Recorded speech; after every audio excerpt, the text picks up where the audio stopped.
नमस्कार मंडळी, राजस्थान स्पेशल मिरची वडा आज आपण पाहत आहोत। त्यासाठी डाळीचं पीठ घेतलेलं आहे, ओवा चुरडून घालायचं, चवीनुसार मीठ घालायचं, तिखट घालायचं, हळद घालायची आहे आणि थोडं थोडं पाणी घालून याचं एक सरसरीत असं बॅटर बनवून घ्यायचं आहे। आता मिरचीला अशा प्रकारे कट करून घ्यायचं आहे, त्यातल्या सगळ्या बिया काढून घ्यायच्या आहेत।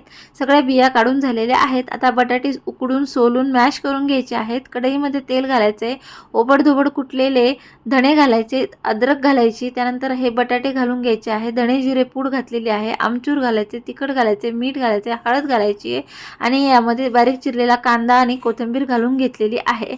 आता याला मिक्स करायचं आहे। ते खाली उतरवून घेतल्यानंतर त्यात लिंबू पिळायचं आहे। मिरचीच्या मध्ये असा हा मसाला भरून घ्यायचा आहे आणि वरतून सुद्धा हा मसाला मिरचीला लावून घ्यायचा आहे। आता हे वडे तयार करण्यासाठी आपल्याला हे सरसरीत बॅटर यावरून असं सोडून घ्यायचं आहे। नंतर मंद गॅसवर हा वडा तळून घ्यायचा आहे। तयार आहे।